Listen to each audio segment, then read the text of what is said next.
Oh,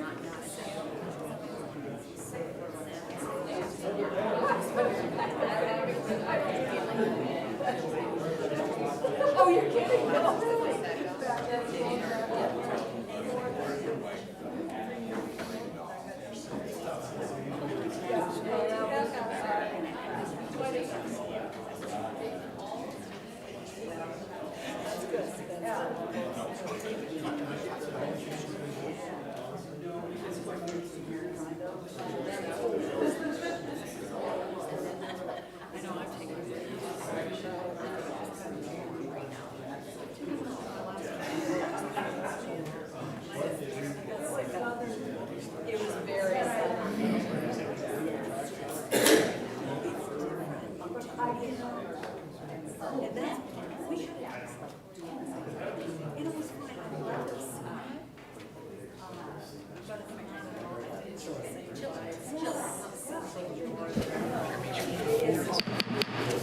We'll go ahead and get the meeting started tonight. First, the Pledge of Allegiance.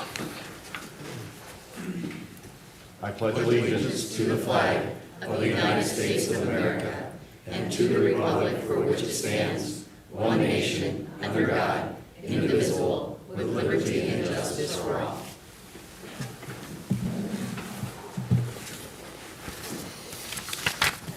Okay, well, good evening. Welcome to the regular City Commission meeting, Monday, April 13th, 2026. It's a pleasure to have you all here. It's a pleasure to have everybody that's watching on YouTube as well. Welcome. Okay, first thing we'll do is roll call. Benson. Here. Birch. Here. Brunick. Here. Sarda. Here. Conkling. Here. Hunoff. Here. Mosier. Spencer. Here. Mayor Villanueva. Here. City Manager Leone. Here. City Attorney Denharder. Here. Here. Okay, thank you for roll call. Next, we have the approval of the agenda. Do I have a motion to approve the agenda? Move to approve the agenda. Second. Okay, I have a motion and a second. Any commission discussion on approving the agenda? Seeing none. Anyone from the public? Okay, all in favor of approving the agenda, say aye. Aye. All opposed, nay. Okay, agenda is approved.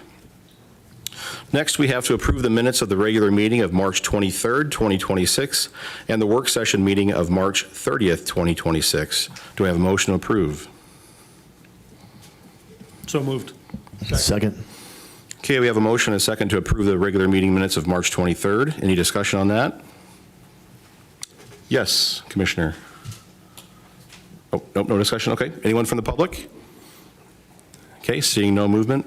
All in favor say aye. Aye. All opposed, nay. Okay, the minutes of the regular meeting of March 23rd are approved. Next, we have the schedule of bills. Move to pay the bills. Thank you. Second. Okay, we have a motion and a second to pay the bills. Any commission discussion? Seeing no mics come on. Anyone from the public? Roll call. Spencer. Aye. Benson. Aye. Birch. Aye. Brunick. Aye. Sarda. Aye. Conkling. Aye. Hunoff. Aye. Mayor Villanueva. Aye. The bills will be paid. And next, we have the city manager's report. Thank you, Honorable Mayor, members of the commission, and the public. Our mission is working together to provide exemplary experiences, services, and spaces that create opportunities for everyone to learn, engage, and thrive. Just a little bit of an update for you and for the public. You notice that our packet changed and looked a lot different than it has, and we'll continue to see some changes. This is because a year from this month, we need to comply with web content accessibility guidelines. So the federal government is asking that populations under 50,000 comply with this by the end of April of 2027. So really what that means is we have to change the way we're putting together our packet in a way that makes it accessible for everybody. So meaning if you hover over something with a mouse, somebody that maybe can't see a reader could read it out to them, that we have higher contrast if you have some visibility issues, that you have actually using the heading feature instead of creating your own headings that were consistent throughout the packet. There's descriptive links, that we have captions on all videos. That's not just for our packet, it's also going to pertain to our website. So as we update and refresh our website this year, that will be part of what our web content requires. So this is something that the federal government is requiring. Just for your information, we ran our January 26th packet through sort of an accessibility checker, and we had 681 errors. So that would take a lot of staff time to correct. So what we're trying to do is get a format down. And some of you gave us some feedback on the packet. We appreciate that. We're learning too. So some of the things that you're used to seeing scanned in are going to be taken care of now by links to take you somewhere else, because everything that's scanned in is an image. So you'll see in your packet a scanned in contract from the federal prison camp. We didn't have the original Word document yet from the camp. That's something we won't be able to do unless we retype the whole thing. Otherwise, we would have to have it, something that hovered over it and was able to read it out. That doesn't happen with a scanned document. So it's going to create a little strife for us. Not all of your packet today would meet the accessibility guidelines. We have some things like schedule of bills and some of the reports we get from various departments, police and SAC. We're going to have to sort that out. So it's going to be a long process. We appreciate your patience. We're going to do the best we can, so you'll see some changes over time. As you have feedback, please give it to us, and we'll try to work things in. That will go for the agenda too, and we haven't made too many changes. We made one, and the mayor picked it up. I didn't say anything to see if anyone would pick it up, and his keen eye did.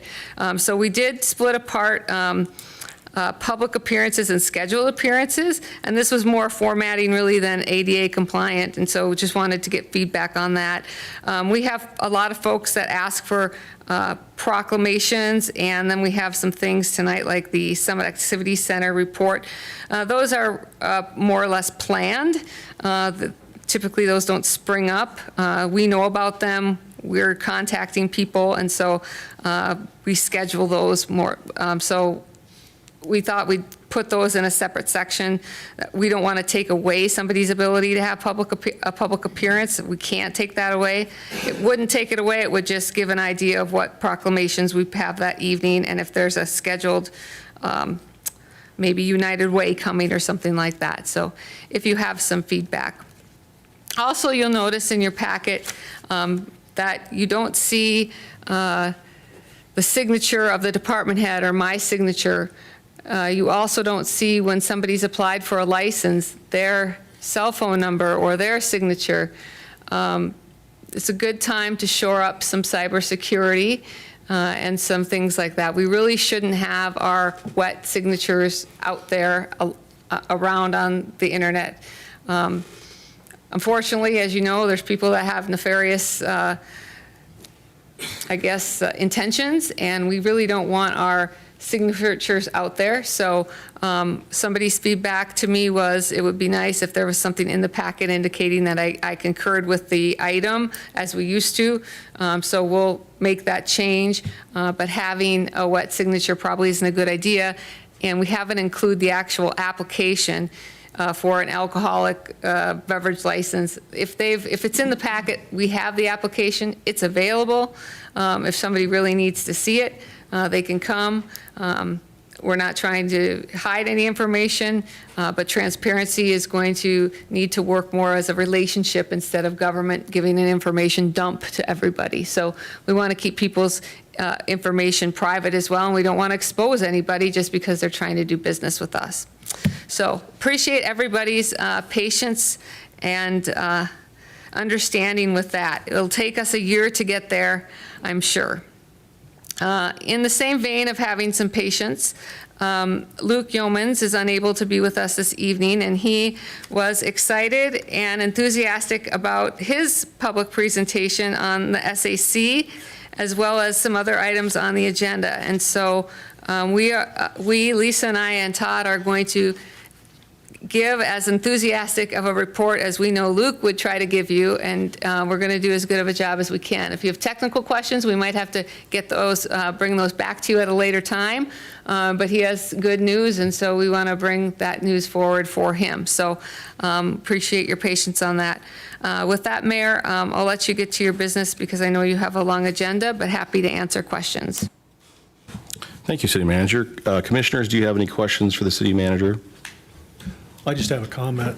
In regards to the cybersecurity and the packets, there's already been a scam going around between the, affecting the county and the city where people are going online to the packets, pulling information, and then sending bills to those people that have applied for things saying they need to pay more money. So the more we can protect them, the better it is. Okay. Commissioner, go ahead.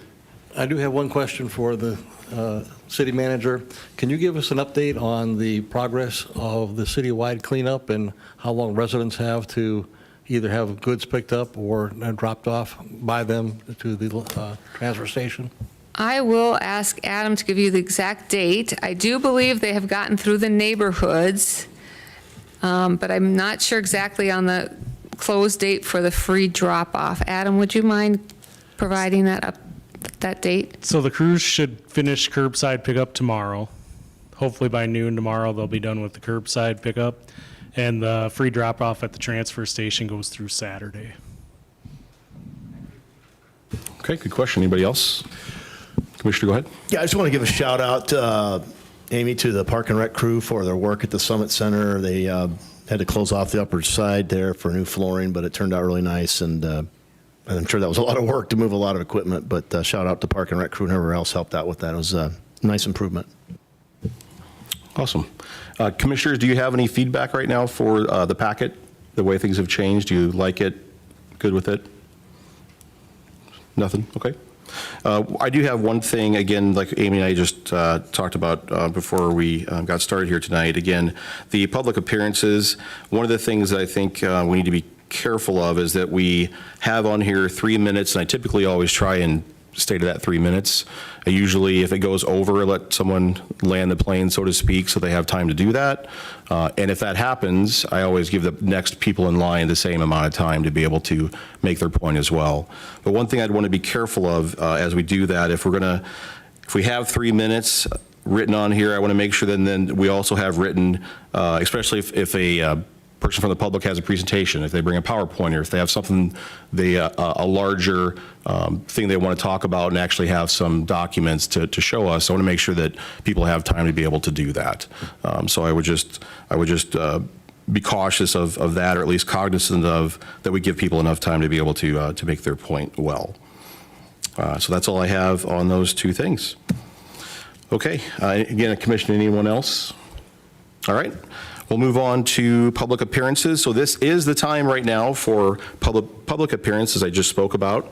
So you can talk to us about anything that is not on the agenda. You're free to come up to the microphone. Please just state your name. Again, you have right around 3 minutes to make that point. Anyone is welcome to come up right now.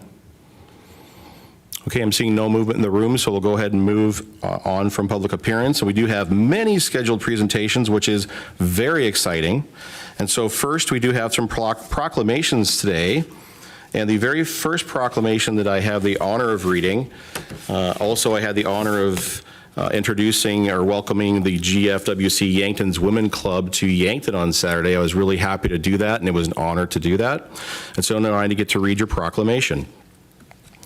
So whereas the GFWC Yankton's Women Club is a member of the General Federation of Women's Clubs of South Dakota, and the General Federation of Women's Clubs, the world's largest organization of volunteer women with more than 60,000 members in clubs affiliated in all 50 states and the District of Columbia and more than a dozen countries.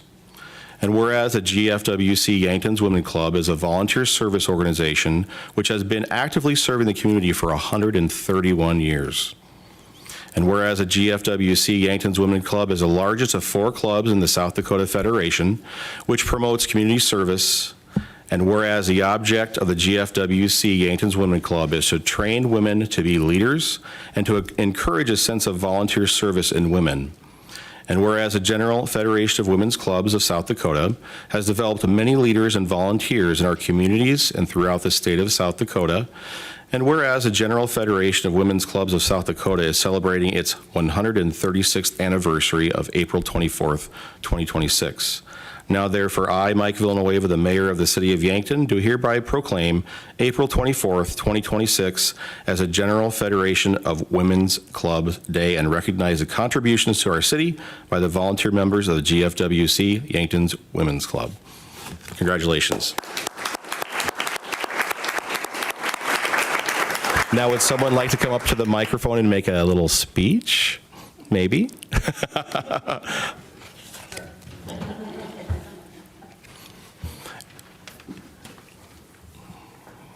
Thank you, Commissioner. No, she doesn't really want to come up and make a little speech, but thank you, Mr. Mayor, for the proclamation. We, Yankton Women's Club, have been in Yankton for 126 years. So we didn't just pop up. Right now, we have 85 members, and our group is strictly volunteers. Our main focus as an international group is, excuse me, domestic and sexual violence awareness and prevention. And here in Yankton, we work with Waypost. Some of our other focuses include supporting the arts, environment, education, libraries, health, and wellness. And with education, we give a $1,000 scholarship each year to a graduating YHS young woman, and we also give $1,000 each year at Mount Marty. Over the past year, the past calendar year, our fundraising project, and our project is bus tours. They are day-long bus tours up to 5 days. We took in nearly 20,000 that we netted, and so far we've given back over 15,000 to the community. So we hope we're making a point that everybody can join us. Some of you are really welcome to join. All you women. You guys, you can just come to some of our fundraising events. Thank you.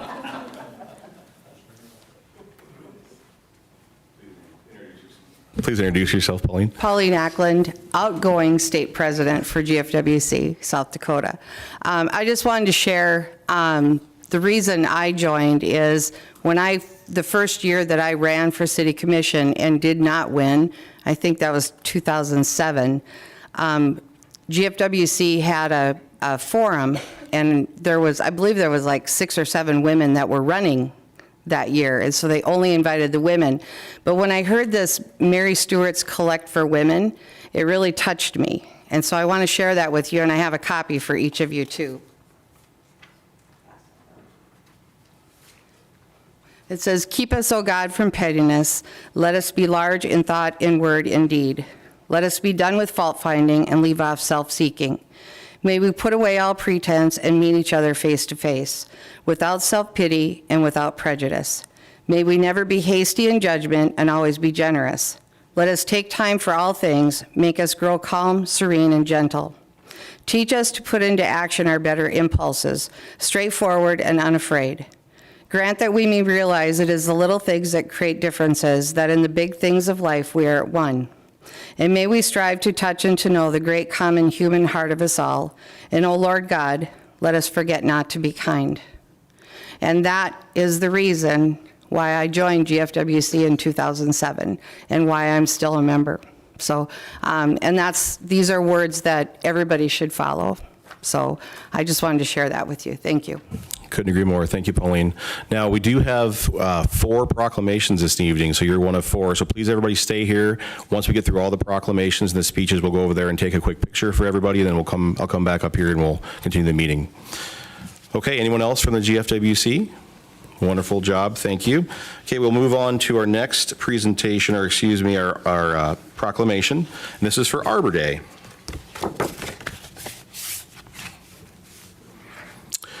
Okay, whereas this holiday called Arbor Day was first observed with the planting of more than 1 million trees in Nebraska, and whereas Arbor Day is now observed throughout the nation and the world with the city of Yankton celebrating its 43rd year of being a Tree City, USA.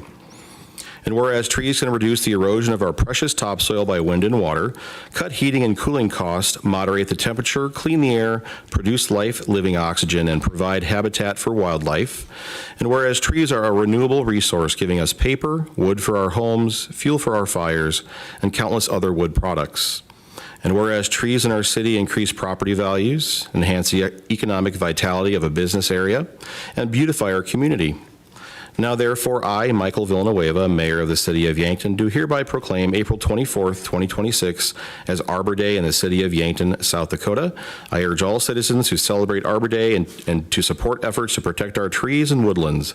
And I urge all citizens to plant trees to gladden the heart and promote the well-being of this and future generations. Congratulations to Arbor Day.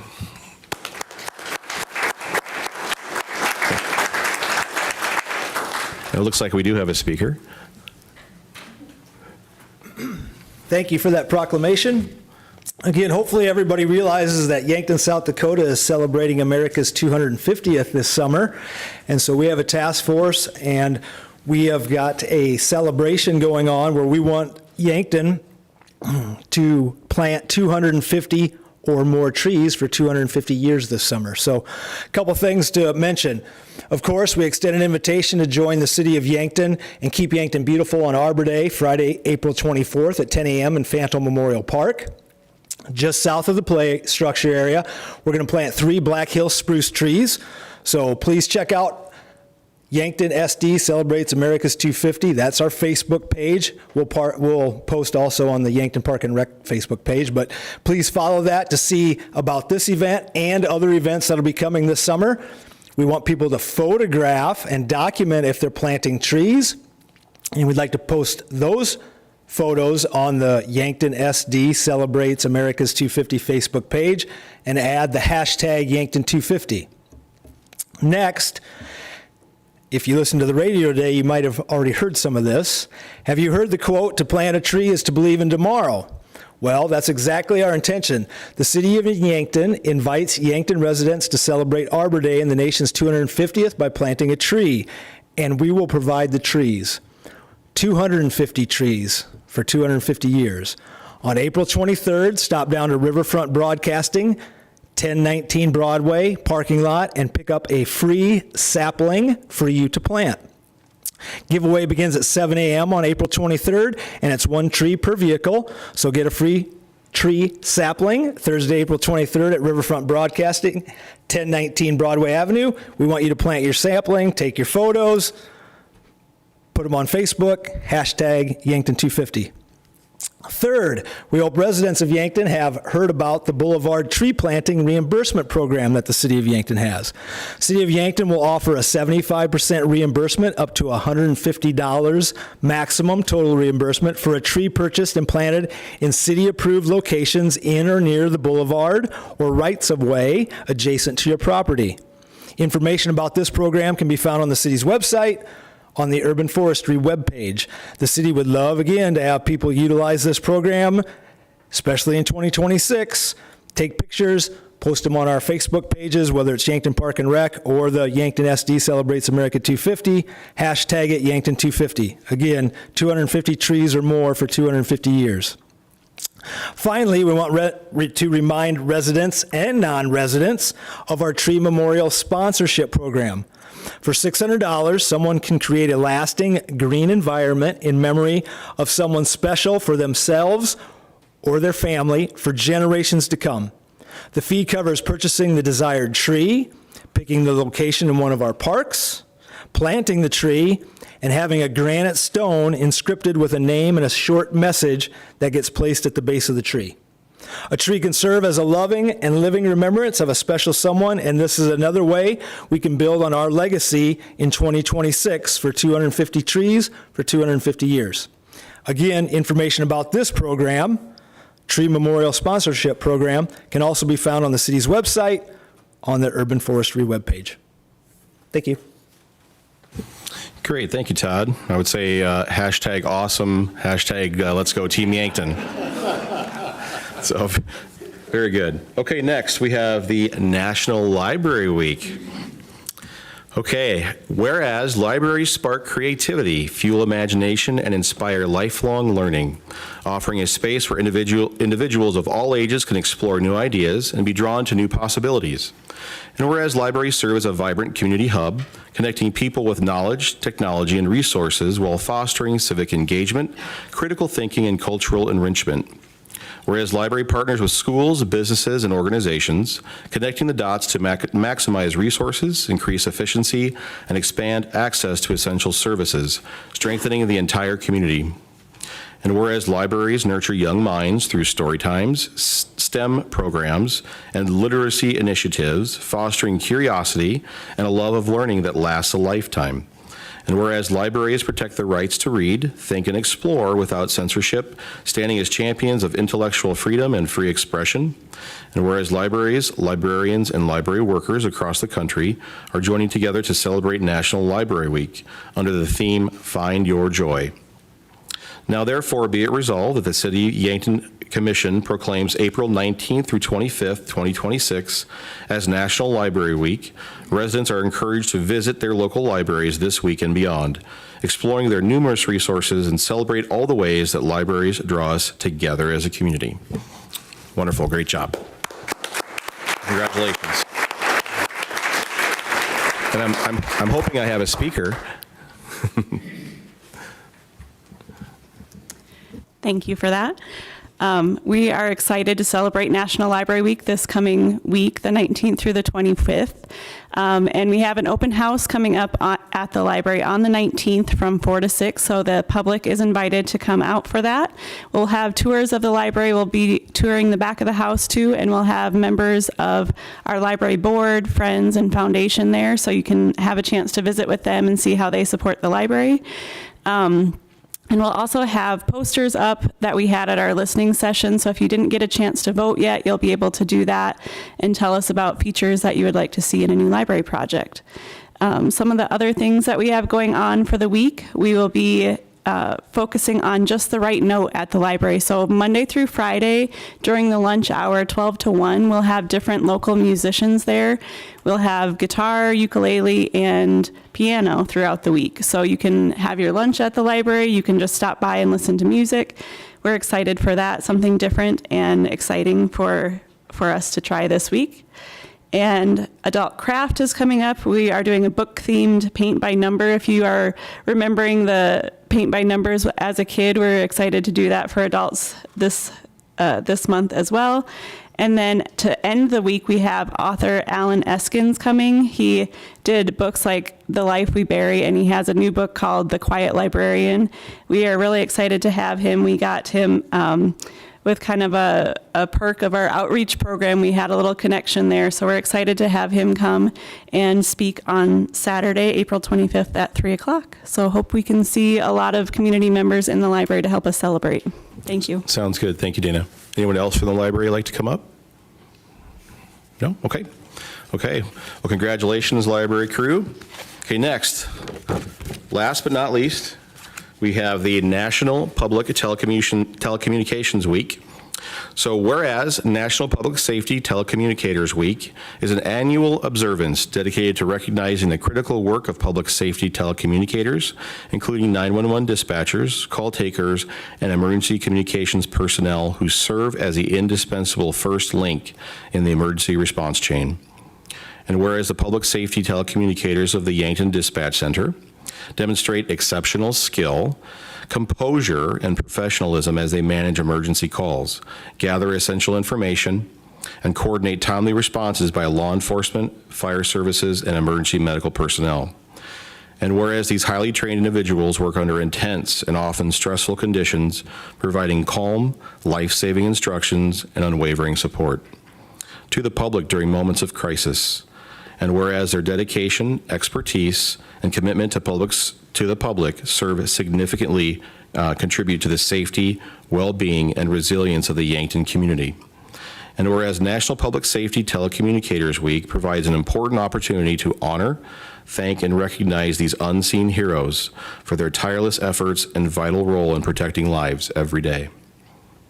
Now therefore, I, Michael Villanueva, Mayor of the City of Yankton, South Dakota, do hereby proclaim April 12th through 18th, 2026 as National Public Safety Telecommunicators Week in the City of Yankton and encourage all residents to join me in expressing gratitude to the dedicated public service telecommunicators of the Yankton Dispatch Center for their exceptional service to our community. Congratulations.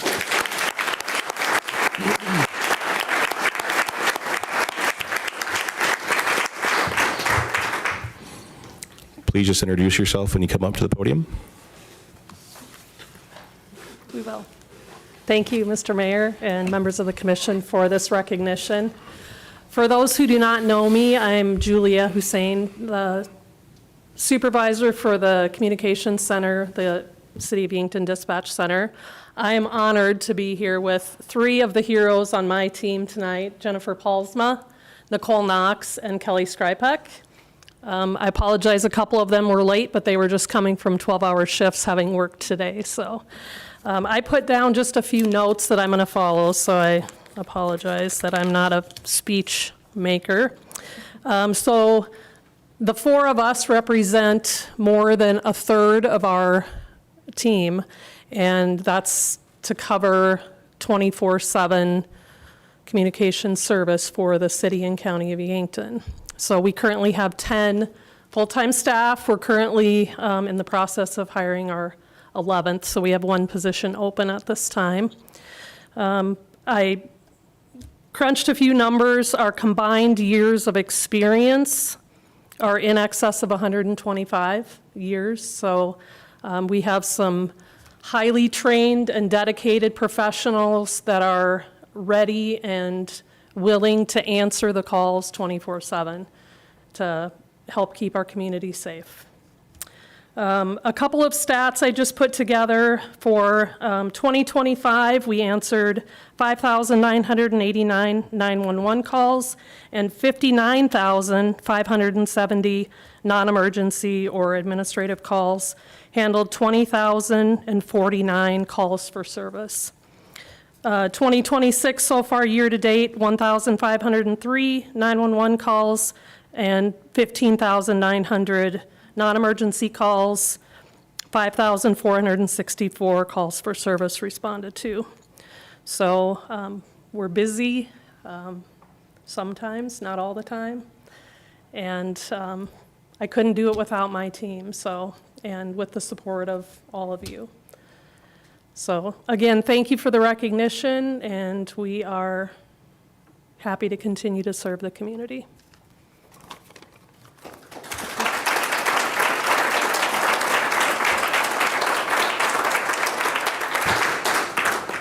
Thank you, telecommunicators. I also just wanted to say, obviously there's a lot of dedication from all the recipients of proclamations tonight, but working with dispatch as a firefighter, as a first responder, it's very near and dear to my heart. I thank you for everything that you do. You are truly the first line of that chain, that link of survival. Without you, we couldn't do or be as safe, do our job as safely as we want to and serve the public. So thank you for what you do.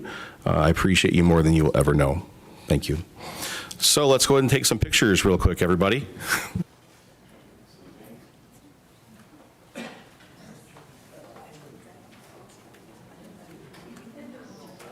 Yep, we'll do in order. So first, GFWC Women's Club.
Okay, we'll go ahead and get started again, everybody. Thank you for your patience, and again, thank you all those proclamations. It's a wonderful thing that we get to do, a beautiful thing as a commission, as a mayor. I really appreciate you all.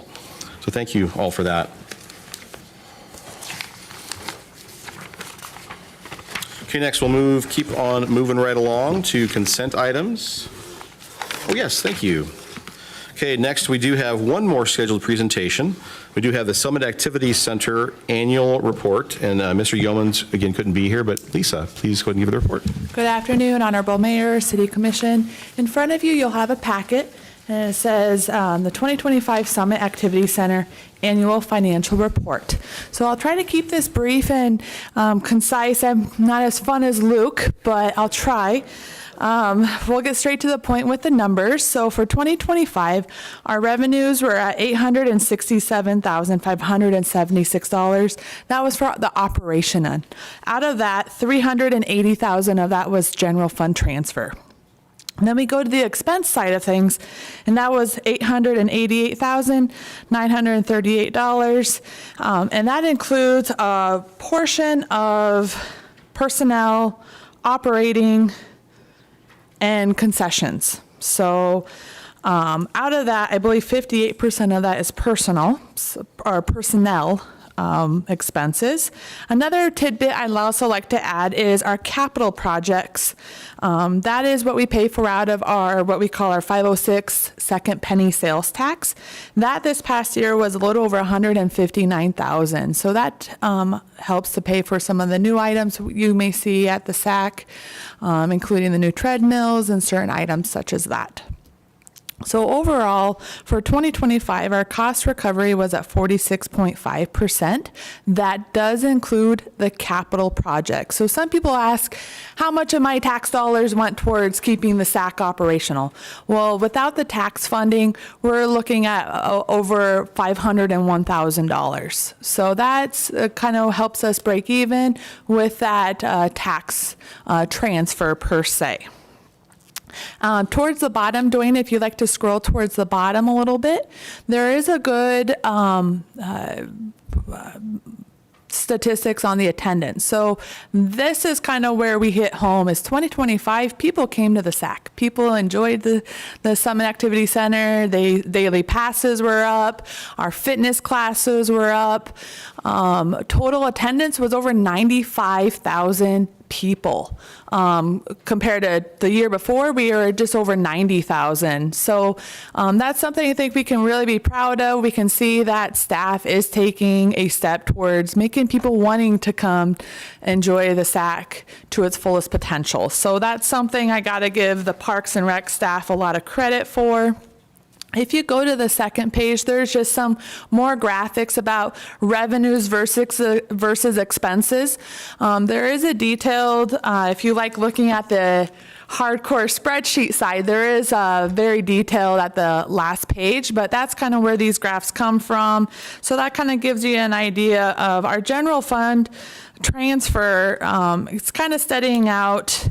I believe it was only up like 2.5% from last year. So you can kind of see as our revenue gets higher, our expenditures get higher as well. So where the money goes, again, you can kind of see a main portion of that is the personnel and benefits, taxes portion of that. Operating did go down a little bit in 2025. I believe a portion of that was because in 2024 they did a major point of sale system conversion. So that was a little bit more on the software side of things. And then the capital equipment, that does include also our portion with the school district. So there are certain expenses per our agreement with the school district that we have to pay for. But capital for the most part was up a little bit over 2025. The main portion for 2023, that was up due mainly from task force recommendations. So if you go to what else happened in 2025, let's look at some highlights. So we kind of covered base on, we had a record-breaking attendance record. They also did a lot more graphics and logos throughout the SAC space. That's something I enjoy when I go to the fitness center up top. It's really nice to see that. There's a lot more treadmills. There's also, there was sand replacement in the pool filters. There's new gym equipment. There is also 15 land and water fitness classes. So that's something that's a great benefit to our community. It's also something too that kind of gives us an extra niche.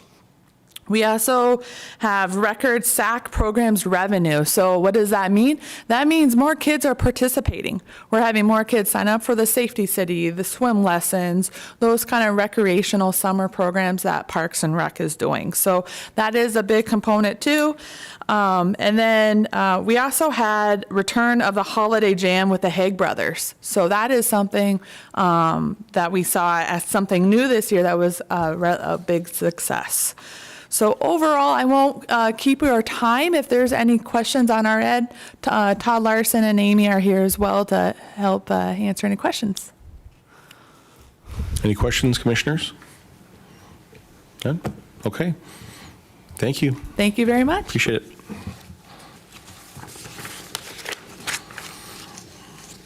Okay, with that Summit Activities Center annual report, that rounds out our scheduled presentations.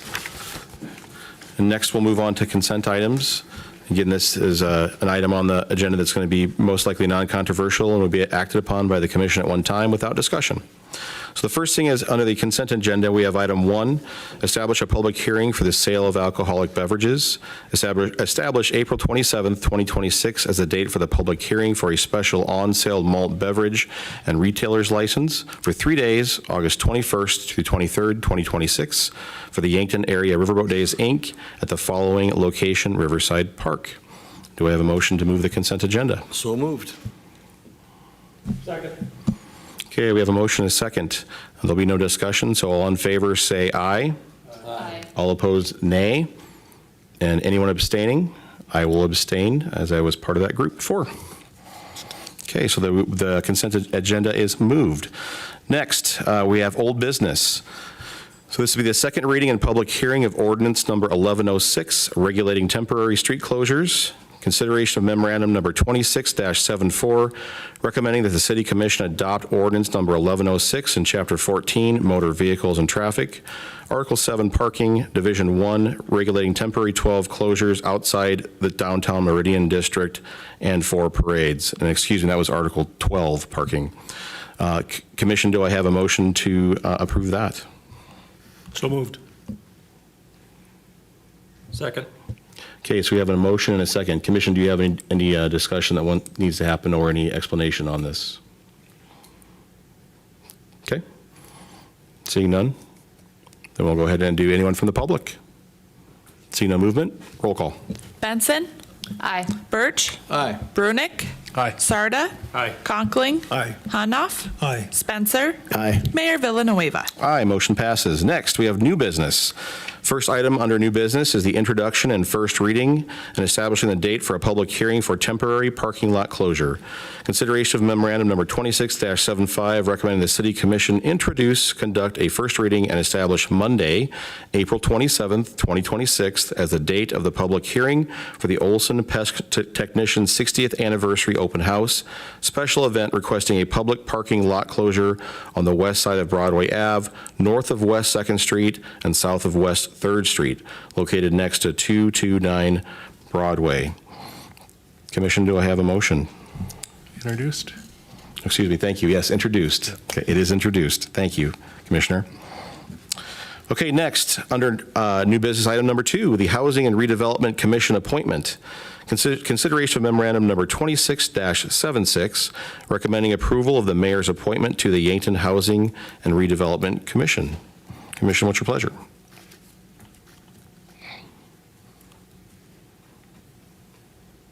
Move to approve.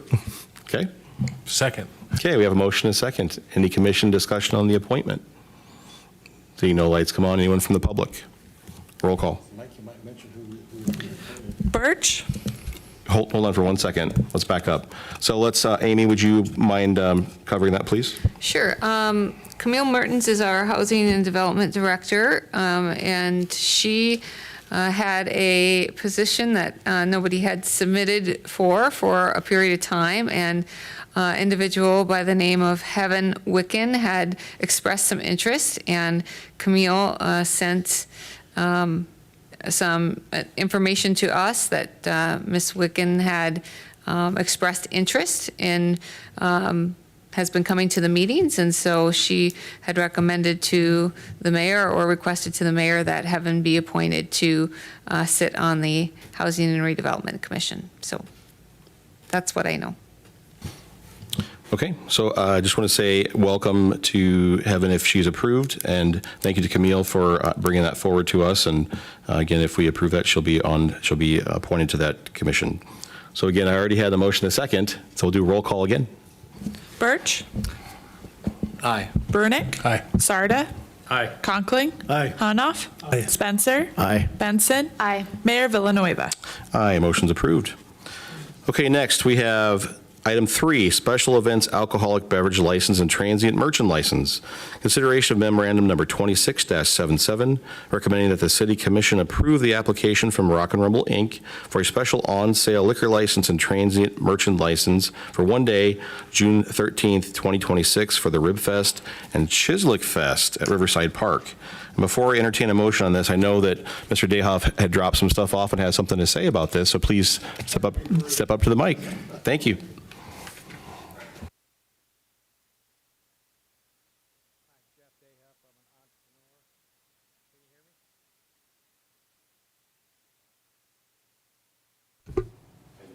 Thank you. Jeff Dayhoff, I'm an entrepreneur here in Yankton, and Mike Sarda's here also. He's the president of RibFest. RibFest has been going on for 15 years. We took it over 7 years ago when it was floundering and not sure if it was going to continue. We thought it would be a really good thing for Yankton. We have decided to move RibFest down to Riverside Park. And you have some diagrams there of what we got going on. It's going, and we're also creating Chislic Fest. We're not going to reproduce the current Chislic Festival. We are going to create our own. And it's going to be Rib Fest and Chislic Fest at Riverside Park, where the smoke meets the river. We will have amateur rib and Chislic competitions down there, and that should be, we've got a lot of interest in that. We're going to have free concert from 11 a.m. to 11 p.m. Starts with the dispensers, goes to the Mission Brass Essential Band, which is a 13-member brass band from the Army. And it is something, if you haven't ever seen them, it'll really get everybody fired up for the 250th anniversary. We have the Rock Hardys, and then we have Kim Meyer, and I handed out a flyer. She's in the Nebraska Country Hall of Fame, and if you haven't seen her, she's really good. We're going to be doing interviews on all the radio stations and probably in the paper too with her. We really want to make this a kid-friendly event, so we have a massive family kid zone. We have some huge inflatables.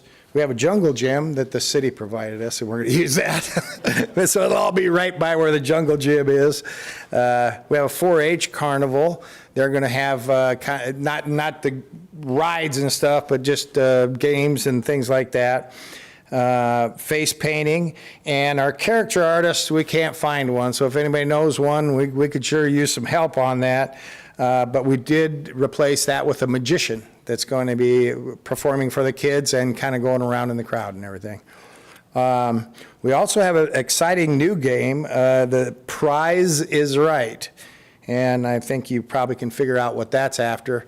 And we have some pretty big ticket items, the possibility of getting some for that. And that's going to be in the amphitheater.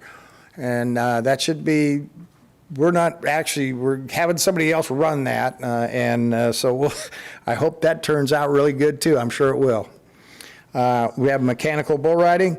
We have a full car show, cornhole tournament, vendor booths. We have food vendors, and I think we got like over 20, maybe 25 food vendors right now, which is kind of shocking because I think we had 14 last year. And then the other thing that was kind of surprising is how many people reached out for craft vendors, and they are coming in, and we didn't even solicit for them, and they're coming in all over the place. So it looks like we're going to have a huge craft area too, which didn't really plan on, but everything's kind of fluid right now. So I did sneak in there on you a sponsor sheet, and that's kind of one of our things that we're really going. I've been running around actually calling on people myself because volunteers for that are kind of hard. So if anybody knows or has any leads or anything on that, that's one of the things we've really been working on. 250th birthday for America, and Kim, the headliner, is actually in the Army, and she is, I talked her into, she'll probably do a few songs in her fatigues, so I think that will be fun. I'm kind of here to field any questions if you have any. If not, I'm probably over my 3 minutes already, aren't I? You're good. Commission, do you have any questions for Mr. Dehoff? No? Okay.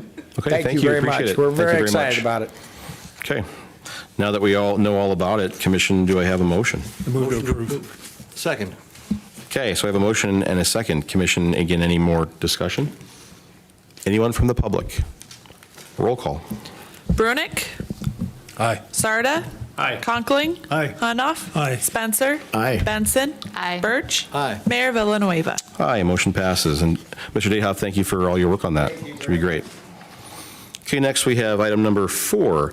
This will be the consideration special events alcoholic beverage license, consideration of memorandum number 26-78, recommending that the city commission approve the application from Ben's Brewing Company for a special on-sale malt, beer, and South Dakota farm wine license, a special on-sale wine retailer's license for 5 days, July 4th, 9th, 16th, 23rd, and 30th, 2026, for the Music at the Meridian events at Riverside Park. Do we have a motion? So moved. Second. Okay, I have a motion and a second. Any commission discussion? Seeing none? Anyone from the public? Seeing no movement? Roll call. Sarda? Aye. Conkling? Aye. Hunoff? Aye. Spencer? Aye. Benson? Aye. Birch? Aye. Brunick? Aye. Mayor Villanueva? Aye, motion passes. Okay, item number 5, the transient merchant license. consideration of memorandum number 26-79, recommending that the City Commission approve the application for a transient merchant license for Yankton Area Riverboat Days, Inc. for 3 days, August 21st through 23rd, 2026, located at Riverside Park. Do I have a motion? So moved. Second. Okay, we have a motion and a second. Commission, any discussion? Just kind of related to this, I know last year there was a trouble with merchants adjacent to Riverside Park. How are we going to address that? Sorry to throw you under the bus there. City Manager Leon? No, we tend to have that every year, and typically it's one individual, so we'll visit with that individual prior to, and try to get the word out, and they may or may not follow through, but we will visit with him prior. And some people find out, some people, sometimes we have a new transient merchant that really doesn't know, and then we try to help them out. But we have a repeat offender. We'll visit with him. Thank you. Okay, any other questions or discussion? Okay, anyone from the public? Seeing no movement, roll call. Conkling. Aye. Hanoff. Aye. Spencer. Aye. Benson. Aye. Birch. Aye. Brunick. Aye. Sarda. Aye. Mayor Villanueva. I will abstain affiliation. Okay, motion passes. Next, we have number 6, the 2026 Sidewalk Cafe Permit Application. Consideration of memorandum number 26-80, recommending the City Commission approve the 2026 Sidewalk Cafe Permit for the Walnut Tavern at 100 West 3rd Street. Do I have a motion? So moved. Second. Okay, we have a motion and a second. Any commission discussion? Seeing no mics, come on, anyone from the public? Seeing no movement, roll call. Hanoff. Aye. Spencer. Aye. Benson. Aye. Birch. Aye. Brunick. Aye. Sarda. Aye. Conkling. Aye. Mayor Villanueva. Aye, motion passes. Item number 7 is discuss the Summit Activity Center and the Huther Family Aquatics entrance fees for all patrons. Consideration of memorandum number 26-81, recommending the City Commission discuss the entrance fees policy for all patrons at the Summit Activity Center and the Huther Family Aquatic Center, and give direction to staff on what the policy should be. So let's go ahead and have that discussion. Todd or Lisa, do you want to go ahead and kick us off with, or Commissioner, do you have anything you want to start with? Well, I just asked that this be added to the agenda because I've had a few citizens complain about it. I know we charge an entrance fee for the Huther Center when somebody goes in there with their kids or grandkids. To me, there is a slight difference here. At the Huther Center, if you go into that pool, you're generally going to at least be putting your feet in the water. If you go to the Summit, you'll see there's 19 tables, there's 4 chairs at each table, so there's technically capacity there for 80 people to be sitting there at those tables. And some days, some Saturdays and Sundays, they're just about full. And I would say, and this is just anecdotal, my own mind's eye memory, but it seems to me that generally about half of those adults are fully clothed and showing no inclination or indication at all to use the actual facility. They're sitting there to watch their offspring. So that's why I just asked that we discuss it and find out perhaps what kind of revenue we're talking about here and whether it's worth the PR loss there. Okay, thank you, Commissioner. Todd, would you like to start us off on that? Yeah, we don't keep track of who comes in and doesn't swim. So when it comes to revenue, I couldn't tell you what we're going to lose by not charging that. So we don't have that number because everybody just gets charged the entry fee. So I don't have that. And again, what is that fee? Please remind me. $5. $5, Yep. okay. Yep, for open swim. Okay. Yes, Lisa? I'd like to point out Parks and Rec did do some research among other facilities. Out of 9 facilities, 8 of them do charge. A lot of times, instead of giving it a free, spectator free, they'll give a discount. Our general admission price is about the same price as their discounted price as we're seeing in other facilities. Just food for thought. Okay, thank you. Any other discussion, commissioners? Todd, what is the fee to swim for a daily pass? Do you know off the top of your head? At the summit, everybody, if they come for open swim, it's $5.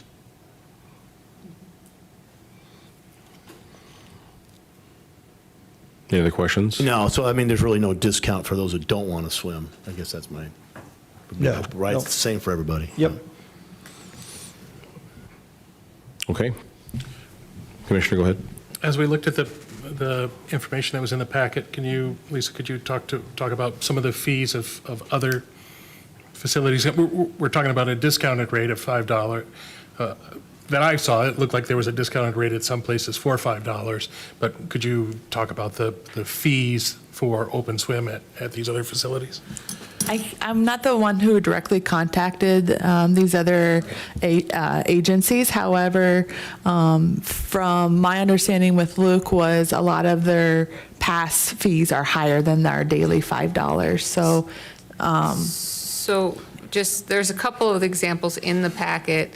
In one community, it's $6 for adults, $4 for students.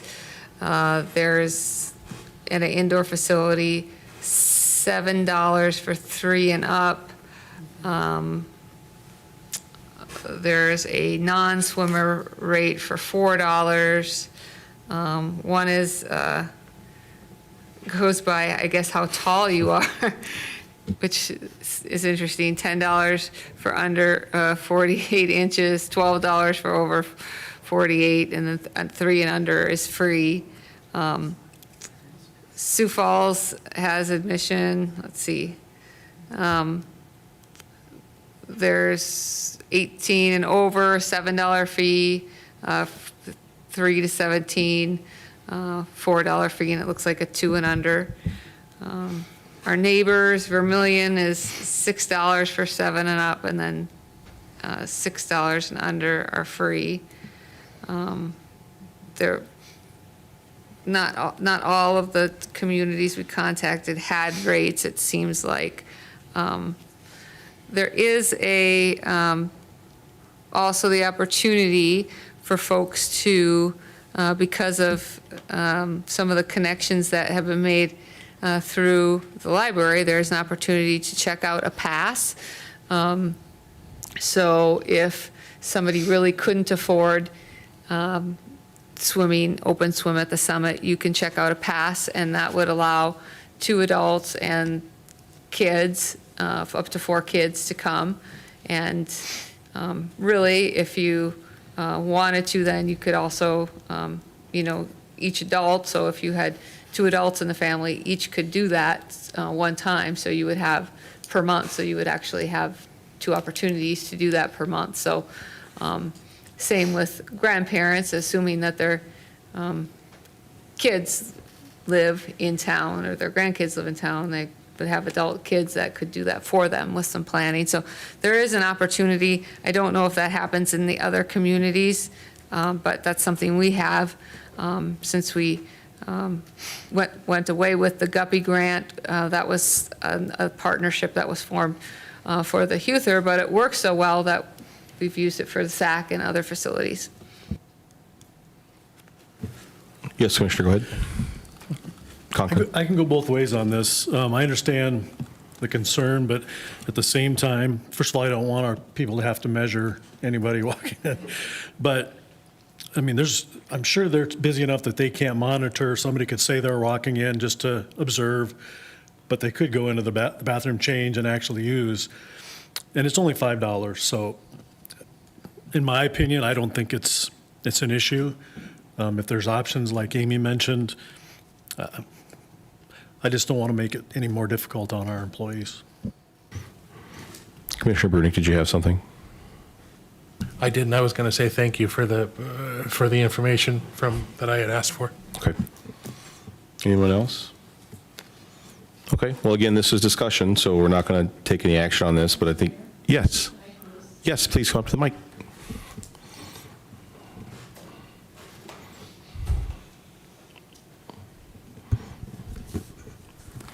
Thank you, Mr. Mayor and the members of the commission.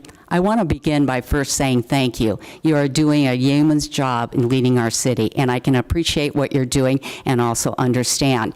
And I also want to follow up with Commissioner Spencer. I'm a daily user of the Summit, and so the new carpet floor is very nice. And the other thing I'm going to say is I did not go to my brother-in-law with my concerns. I went to Commissioner Spencer. I've been a member of the Summit. I have an annual membership. I also buy the summer passes for my husband and I. I was out for about 2 months, and I came back and I saw this sign that says that now you're going to charge for $5. So I asked the person at the desk, I said, what was the reason for this? And the person said, because we're finding people's behavior is that they come in and they say they're going to watch their kids and they go and change their clothes. I said, okay. And then I said, do you know at which facility? Is it at the Aquatic Center or is it at the Summit? And the answer was no. I accepted that. So then I did go to my commissioner and ask him a few questions, and he was unaware. And he admitted to that, and he said he would follow up, and he certainly did. I have to ask you the question. About 2 months ago, I went to a presentation which our city manager presented an overview about the great quality of life in Yankton, South Dakota. And in that message, she referred to this being a retirement community, and we have a lot of senior citizens that are in our community, including myself. And so they come to our community, and we want to enhance their quality of life. We also know that in our community, we have children that have very negative experiences in their family. We also know that the nuclear family is not the family of today. And so you've got these kids that might want to use the facility, and maybe it's grandpa and grandma that have to take them. But guess what? Grandma and grandma now have to pay for them to come, and I have to pay the $10 to watch my grandkids, that I'm willing to spend the time and the quality of time and giving them opportunity. I think a little information I gleaned tonight was when Mr. Larson said, we really don't have the data as far as the generating the information, how much we would gain in revenue. So I'm thinking to myself, because I did do research, I reached out to other communities to say what they had. And of course, Sioux Falls always happens to be the one that you look to. And yes, they do charge that. But Sioux Falls is Sioux Falls. This is Yankton, South Dakota. If we want to be friendly to our elderly, we want to provide our kids an opportunity, we don't know how much revenue it's going to generate. Is that really the main reason we want to do this? And really, do we know that we have that kind of bad behavior that's going on? The last thing I'm going to say is this. No one in this room was here when we started working together with the school district and the city of Yankton. I was on the city commission. I was here. I was here for all the dialogue for that. And again, times change from when this originally came into play, but the focus was to provide this community with a recreational facility that would be great for everyone. And more importantly, it was an enhancement to bring families together. I'm not going to restate what Commissioner Hunoff said, but I've taken my kids there. There's no place to sit. And I will tell you, I don't see a 75-year-old lady come in with her grandkids and then sneak off into the changing room and come back and get into the pool. That's not the condition that's there. My question to you is this. Is this worth the squeeze that you're going to generate more revenue, you're going to generate a change in behavior, which you don't know what that number is? Or is the unintended consequence you're going to take away an opportunity for a child in this community to come to the pool, have some bonding time with grandpa and grandma, have a great time, and have a great memory and enhance their life? Is it worth the squeeze? Thank you. Thank you for your statement. Appreciate it. Commissioner, go ahead. Is this new, a new fee that's just been imposed recently, or has it always been there? No, this has been going on for a number of years. Like since the beginning? of time? Not since the beginning of the SAC, no. Like 10 years, but it's been a while just to Yep. get in play. Okay, Commission. So again, they're asking for direction. Are we going to stay the course? What would the direction? Commissioner, go ahead. It's not comparing the same facilities, I understand that, but I'm very familiar with the ice rink. And there they just charge for those who are going to skate. And you can understand that maybe grandparents come, they just want to watch, or they'll just sit in the warming room and just take care of other little grandkids that can't skate or whatever. It becomes kind of a family, I don't know, gathering spot for those that want to do that. See a lot around the holidays to do that. And I can see the perspective of, is it the image we want to portray? Is it that big a deal for the money where if we give this up, is it a big revenue loss? Yeah, I could go either way, like Commissioner Conklin said, but I think that the image it portrays maybe is, I guess you can just contest the people that come in from the ice rink that say, do I need to pay? No, you can go and watch your kids. It's okay. Oh, that's nice. Thank you. That's just a good PR thing. And it creates people to come to town. I think our summit draws people from out of town to come and spend the day in Yankton, and part of it includes recreation at the swimming pool. And I can speak for the same thing at the ice rink. There's no doubt about it. It brings people from out of town, and what's Yankton known as a friendly town or not. So I can appreciate Gene's comments today. As far as direction, I think maybe just continue to study it and look at it and survey it and see if we need to make a change. If we do, I would support if we did make a change. If we don't, I'll support that as well. Commissioner Conklin, go ahead. And I'm not, again, pushing either way, but, so it's $5 a person if there's approximately 40, how many chairs were there? 80.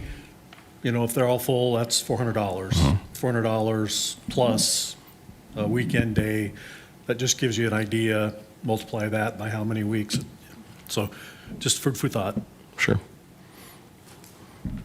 Okay. Commissioner, go ahead. When you have somebody come in to occupy a chair, per se, you also have some of those people will be using the Wi-Fi that exists in the building. You'll have people, that wear and tear on the chairs. There'll be some cleanup and so forth. I'm not saying everybody trashing the place, but, it still is, there's things that have to be done. Now, that $5, kind of mitigates some of that.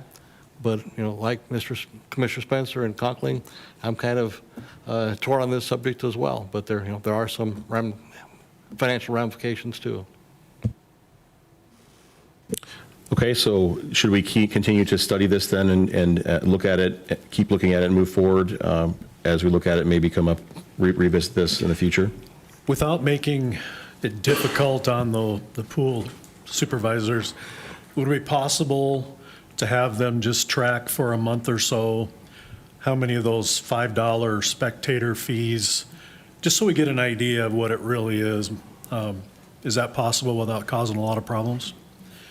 Todd, do you think that'll work? Yeah. Okay. Yeah, we can do that. Yeah, I would recommend we do that for a month or two, just so we have an idea of what we're talking about financially. Okay. Commissioner, does that sound good? Okay. So we'll track it for at least for a month, maybe two, but we'll definitely revisit it and potentially have that discussion again. Commissioner, go ahead. Yeah, I might suggest that be maybe in the winter months more than the summer months for pool hours. That's fair. And, yeah, that's fair. The usage rates. City Manager Leon. Yeah, I think that's a good idea, and Lisa and I are jotting down some ideas too. We want to discuss with Todd and Luke that we might want to bring back to you as well. So we appreciate having another discussion too. Okay, that sounds good. Well, great discussion, everybody. Okay, then if we're done, we'll go ahead and move on. Anyone else from the public? Thank you, Gene, for coming up and speaking. Okay, I see no movement. So we'll go ahead and then move on. Next, we'll go to the Transportation Alternative Grant for the replacement of the pedestrian bridge on the Ald Brokaw Trail. Consideration of memorandum number 26-82, recommending the City Commission accept the Transportation Alternative Grant for the project PTAPU 57 PCN 0AGM and authorize the mayor to sign the agreement between the state of South Dakota and the city of Yankton. And Commission, would you like some discussion on this before we make a motion or entertain a motion? Yeah. Okay, Todd. Again, we brought this forward before. This is total estimated project cost for the bridge that gets put in place and some of the trail leading up on both sides. Total cost is $545,952. City's portion of the cost would be 18%, so equaling approximately $99,000. And then the Transportation Alternative Grant would be covering $448,000 approximately. So we'd like you to sign it, and we'll get moving on this project. Sounds like a pretty good deal. Commissioners, any other questions for Todd? Okay, see no lights come on in for the public. Okay, I will entertain a motion then. Motion to authorize the city manager to sign that. Agreement? Second. Okay, we have a motion and a second. To get any commission discussion? Excuse me, I meant the mayor. Okay.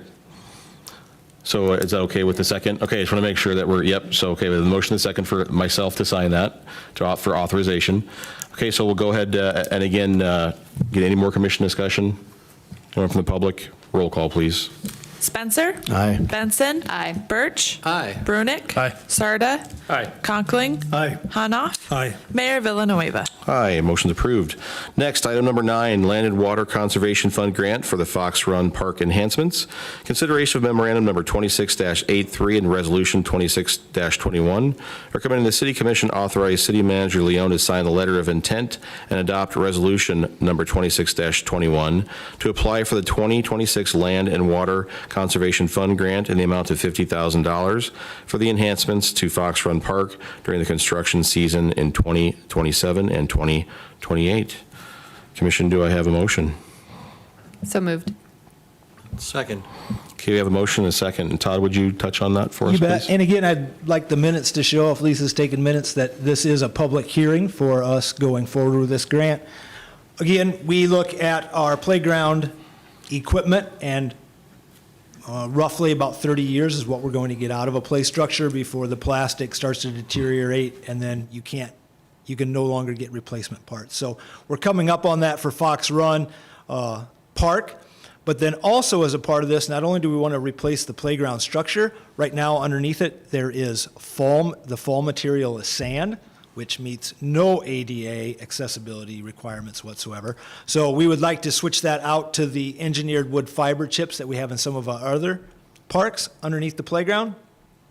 Not only that, there are no sidewalks connecting the different amenities in that park. So as a part of this grant, we would like to bring a sidewalk in from the frontage road, bring it to the open-air shelter house that is there, past the open-air shelter house to the play area, and then off of that, we'd like a spur heading over to the basketball court. So the 3 amenities that are in that park would then be tied together with a 10-foot wide sidewalk. We can take the snow off of that, just like we do the frontage sidewalk along that park. So again, as we know in the winters, right now we get some open winters, so people can get out on nice days and use the playground equipment and even shoot hoops on, depending on what type of the winter, what time of winter you're in. So again, we would like to not only replace the play structure, put in a trash can by the play area, wood fiber, or wood engineered wood fiber, fall material underneath the playground, and the ADA sidewalk to get that park up to ADA standards. Total of all of those things, about approximately $103,000. And so we will, the Land Water Conservation Fund grant is a 50-50. So we will ask them to budget or grant us $50,000 if they see this project as worthy. Has to meet the state SCORP. They look at the different recreation needs in the state, all cities, counties, state parks, all of that. So they look at these different things. So in the past, we have been favorably looked upon when we replace our playground equipment, and now we're hoping that same way here, especially since we're going to upgrade the park to ADA. So we'd like to do a $103,000 project and have the state Land Water Conservation Fund provide $50,000 of that 103. Wonderful. We will have help with that. Okay, so we have a motion and a second already. Any more commission discussion or questions for Todd? Seeing no mics pop on. Anyone from the public? Seeing no movement, roll call. Benson.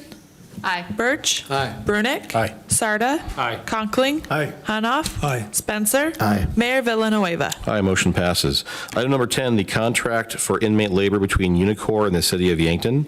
Consideration of memorandum number 26-84, recommending the City Commission accept the contract for the federal inmate labor as it has been reviewed by Attorney Denherter, and authorize the City Manager Leon to sign the agreement between Unicor, the Federal Prison Industries, Inc., and the City of Yankton. Commission, do I have a motion? So moved. Second. Okay, I have a motion and a second. Commissioner, go ahead. You have discussion? Is this in any way similar to what used to be the agreement with the state for the state inmates? Yes, so we had, used to use state inmates through COVID. That program kind of ended during COVID, came back after COVID, and then a couple different changes. After COVID, they switched from wage-wise, we were paying $1.50 an inmate to now we are going to pay minimum wage. That wasn't the problem. The problem became the quality of work and the quality of inmates and laborers we were getting. It was easier and better for us to really recruit college-age kids, high school-age kids. We do have some employees that have retired full-time from us that have come back and worked for us part-time. So we could get, if we were going to pay minimum wage or above, we could get better quality work out of those that we recruited and hired through the normal process. With that being said, after we got through COVID, got away from the state inmates, we have struggled in summers, not necessarily summer, but spring leading into early summer, and then fall, that late summer period. We are finding that not even just college sports, but just college kids in general, all of a sudden in the middle of July, commitments change, time to end my summer employment, where they used to work till the middle of August. So we're getting squeezed on our regular part-time help that we try to recruit and hire in the summer. And then again, everybody knows in the spring, until school is out, we don't get a lot from college-age kids or high school-age kids. We did have a couple of our retirees that do work for us part-time start today, so we get a little bit of help in the spring, but not very much. And spring is a great time for us to get after bigger projects before the grass really gets growing. We got a weed trim, ball games at every park, getting ready fields and all of those type of things. Same thing in the fall. All of a sudden, August 1 rolls around and it's full-time staff only, and we've still got full-time mowing and weed trimming, and we're just basic. We don't have any time to get to projects that we have on the books. So this contract is made, what we originally talked about was an April 1 through October 31 to really help us in those spring seasons and fall seasons. They can work through the summer with us. We do have enough going on in the summers, people taking vacations. It works out for us that way. And again, this is kind of a test run this summer to see how it goes. If we need more, they're willing to say that they can find more in-house and train and get people to us with certain qualifications. They really look at this as again, out on the East Coast, they do this a lot, but they want to train these inmates. As soon as they get out, they have jobs waiting for them because they've worked for different factories. This is usually based around factories, so we're kind of unique. But they've also talked to us about other needs that we may have, whether it's cleaning buildings, fixing plumbing, electrical inside buildings. So there's some opportunity for us to maybe grow this program depending on how this first summer goes and how the inmates, the work product that they bring to us and attitudes and all of those type of things. So similar to what we had from the state, but now going to try it with the federal side. Nice. Sounds like it could be a good program. Lisa, did you have something you want to I'd add? like to also note to the city commission that them being a federal vendor, they have requested a quicker turnaround for payment. So we'll probably be paying them electronically through pay.gov preferred methods, just for the record. Okay, thank you. Commissioner, go ahead. Well, I think this is a really good program. I mean, I've had to deal with supervising some of the former state prisoners, and what a joy. And I think these, if you go around during the summer, you can see these folks working out and they take pride in their work. And it's a different type of inmate than the state usually has. So I think it's going to be a good thing for the city. Yes, we've talked at the Park Advisory Board about this, internally about it, and again, we've expressed this to the federals. We met with a large number from not only here in Yankton, but they've flown out people from Washington to meet with us. Because again, this Unicor is what they really do heavily out on the East Coast and down into the South with the federal prison system. And we've expressed our concerns of what we had through the state, and they have reassured us that not only will they be on their best behavior when they're out, you don't need to worry about and how they're going to act when they're out in public or if they come across people in the public in your parks, but that they really, when they vet them, they try to find those employees that are looking for certain inmates, I should say, that are looking for certain skills that they want to build on, so when they get out, they have that training and job experience to find jobs, whether it's with the city of Yankton or if they go back to wherever they may be coming from. So they talk very highly about this program, so we are hoping for the best with this. I just have one more question. So it ends in October. Is there ever a need in a really bad winter for extra hands for snow removal? Is that something that could be looked at later? Yeah, so these are all the different things we've talked about. Thanks for bringing that up. Again, they're different than the state. So they can get us inmates that have driver's license, so they can drive equipment. There's no restrictions that way. They also have inmates that do have CDLs and can get CDLs, and so they're willing to work with inmates to get them experience or keep their experience up if they have those CDLs coming in with trucking and equipment like that. So yes, that's where we want to do this first summer of 2 in our park system, 2 on our trails, and 2 a little bit in our cemetery, or maybe working on our special projects crew if cemetery is covered by our full-time and some of our part-time staff. So really want to feel it out this summer and see what we have. But some of those talks have gone on, and that's where other departments in the city, if things go well, we may be able to have some of those discussions.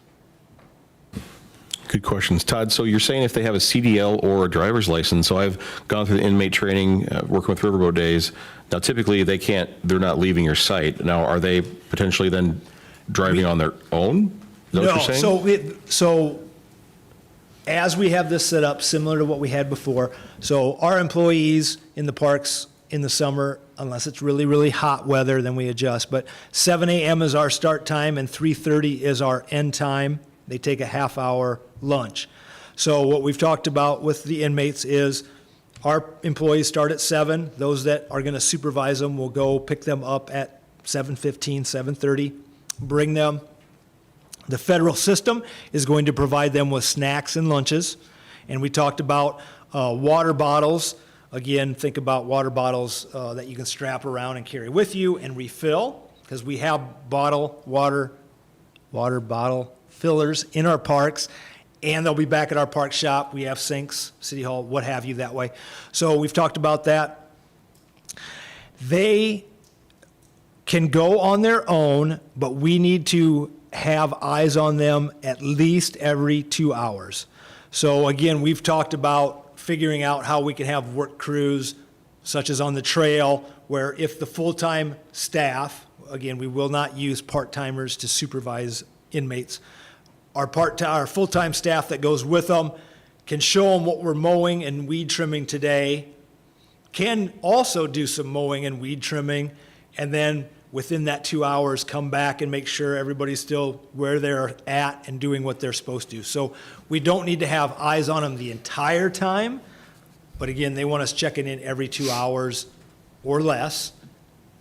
And there is reporting back to the institution, and they also will send out some guards to do periodic checks on the inmates. Not necessarily that we, the city, are doing anything wrong with how we're administering the program, but again, they're inmates, so they want to make sure that the inmates understand that they may not think they're being watched, but they are being watched. So at least every 2 hours, we're checking in with them, with wherever we assigned them, and then the federal institution will send out guards also. Well, that sounds like a great program. I just thought of one more question. I know when they're working in the yard by the prison, they wear, what are they, a khaki shirt and pants. Is that what they're going to be wearing so we can identify them? Yes. So, and we've also talked about, for the city, all of our employees, when we're working on right-of-ways, boulevards, along roads, we wear safety vests. Most, and again, I can check with Adams, but I think most of everybody's crews use the yellow safety vests. What we've talked about is, especially if they'll have their inmate apparel on, but when we need to put vests on them, having different colored vests for the inmates that only the inmates wear. So that way, again, just in case inmate is covered up, we can start to educate people that red safety vests or orange safety vests go with our inmate program that we're using in the park system. Yellow vests are our regular employees. So that would be something that we've talked about also. Okay. Any more questions? Yes, Ross, go ahead. So the copy of this agreement that's attached to the packet has the notes in the margin, which leads me to believe there's a clean one available at City Hall to execute. Came just today at 10:54 or whatever the time Okay. was. Supposed to be here Friday afternoon, but that was not the case. Lisa has it. Okay, I just wanted to make sure we had the final draft. Yep, we have a Lisa clean has it version. for the mayor to sign. Clean version and not my signature on it. It'll be city managers or somebody else's. Very good, yep. Oh, my signature, okay. Thank you. Okay, any more discussion? Questions for Todd? Okay, we already have a motion and a second. If there's no other discussion, anyone from the public? Seeing no movement, roll call. Birch. Aye. Brunick. Aye. Sarda. Aye. Conkling. Aye. Hanoff. Aye. Spencer. Aye. Benson. Aye. Mayor Villanueva. Aye, motion passes. Item number 11, the bid award for the 2nd Street and Capitol Street parking lot construction. Consideration of memorandum number 26-85, recommending the City Commission accept the Fimer Construction, Inc. bid of $128,804 for the 2nd Street and Capitol Street parking lot project. Do I have a motion? So moved. Second. Okay, I have a motion and a second. Do we want to touch on any of this? There's really a whole lot to talk about. Adam? Is this the one that parking lot just south of Great Life? We'll have Adam come up to the microphone. And also, when you come up, Adam, maybe like a time frame, if you know. Yes, so this is the parking lot at the northwest corner of 2nd and Capitol, which should be south of Great Life. Is your microphone on? I believe, is it on? Doesn't sound like it. On? Yep, there you go. Sorry about that. That's okay. Yeah, this is the parking lot at the northwest corner of 2nd Capitol, south of the Great Life building. Complete parking lot reconstruction of just that little area between Capitol and the alley. Todd's been working with Great Life, or not Great Life, KYB, on we're gonna make a little area for a picnic table and a garbage can that's ADA accessible. There's a good sized locust tree there that would be underneath that locust tree. So if somebody wants to sit in the shade at a picnic table in that area, that'll be available to do so. The project bid award will get contract documents going. The contract completion date is September 15th on this project. So sometime between now and September 15th. Thank you very much. Appreciate that. Okay, any other questions for Todd? I do have one. I notice here that the bid is quite a bit lower than the engineer's estimate, and we've seen quite a bit of that actually in city projects. And if you could just share a little insight on that, please. Yeah, there's just been a lot of interest in projects this spring, and as you can tell, there's 5 bids there. A lot of interest in projects, and it's driving really good prices. So, and we try to, when we do our engineer's estimate, we try to be conservative, yet try to be within the times of the market, but it fluctuates. Yeah, we love to see him coming in lower. Okay, any other discussion? Maybe just a comment, Mayor. Adam, if they could get it done before Riverboat Days, that'd probably be fantastic. You probably know that, but I don't know if that's a possibility. We do try to keep that in mind. We'll have those conversations with the contractor if it's possible to make that work out. So. Okay. Okay, again, we already have the motion and a second, so any more commission discussion? Anyone from the public? Roll call. Brunick. Aye. Sarda. Aye. Conkling. Aye. Hanoff. Aye. Spencer. Aye. Benson. Aye. Birch. Aye. Mayor Villanueva. Aye, motion passes. Okay, item number 12, the bid award for Kellen Gross Drive pavement replacement. Consideration of memorandum number 26-86, recommending the City Commission accept the Masonry Components, Inc. bid of $582,911.27 for the Kellen Gross Drive project. Do I have a motion? So moved. Second. Okay, I have a motion and a second. Would you like to give us a quick synopsis of that, please? Yeah, so this is for the reconstruction of Kellen Gross Drive, which is right outside the facility here from 21st to 23rd Street. Again, lots of interest, very good bid numbers. Completion date of September 4th on this one. We have it set up in our plans, 4 phases. That could change depending on if the contractor has different thoughts, but there'll be different ways to access this facility and the facilities along this corridor as the project goes on, so. Sounds good. Thank you for the explanation. Okay. Again, do I have a motion to approve this? Oh, I didn't get a motion. I'm sorry. Okay, so I got a motion and a second already. Then if there's no more commission discussion, anyone from the public? Okay, roll call. Sarda. Aye. Conkling. Aye. Hanoff. Aye. Spencer. Aye. Benson. Aye. Birch. Aye. Brunick. Aye. Mayor Villanueva. Aye, motion passes. Okay, item number 13, the special events alcoholic beverage license. Consideration of memorandum number 26-87 recommending the city commission approve the application for a special on-sale malt beer and South Dakota farm wine license and a special on-sale wine retailer's license for one day, May 16th, 2026, from the center, 900 Whiting Drive, Yankton, South Dakota. Do I have a motion? Move to approve. Second. Okay, we have a motion and a second. Any commission discussion? Anyone from the public? Seeing no movement, roll call. Conkling. Aye. Hanoff. Spencer. Aye. Benson. Aye. Birch. Abstain due to conflict of interest? Brunick. Aye. Sarda. Aye. Mayor Villanueva. Aye, motion passes.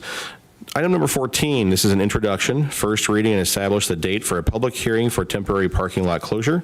Consideration of memorandum number 26-88, recommending the city commission introduce, conduct a first reading, and set Monday, April 27th as the date for the public hearing for the Market at the Meridian special events, requesting a public parking lot closure on the east side of Douglas Street at the intersection of 2nd and Douglas. Can I get that introduced? Introduced. Okay, it is introduced. Okay, item 15, YPD surplus property. Consideration of memorandum number 26-89, recommending the city commission adopt resolution number 26-22 and authorize the sale or disposal of surplus property. Do I have a motion? So moved. Second. Okay, I have a motion and a second. And just real quick, I was just reading this. It looks like it's 8 office chairs and a DeWalt digital jump starter. So not a whole lot of stuff there, but, so we have a motion and a second. Any commission discussion on this? Anyone from the public? Roll call. Hanoff. Aye. Spencer. Aye. Benson. Aye. Birch. Aye. Brunick. Aye. Sarda. Aye. Conkling. Aye. Mayor Villanueva. Aye, motion passes. Okay, that's it for those items on the agenda. We have future business right now. If any commissioners would like to address the commission regarding matters not on this agenda, again, we won't deliberate, but we could put these on a future agenda. Commissioners, do you have anything? Okay, see no mics come on, we'll move on. So next, we will adjourn into executive session to discuss contractual litigation and personal matters under SDCL 125-2. Do I have a motion to enter into executive session? So moved. Second. Okay, so I have a motion and a second. All in favor to move into executive session, say aye. Aye. All opposed, nay. Okay, we're moving to executive session.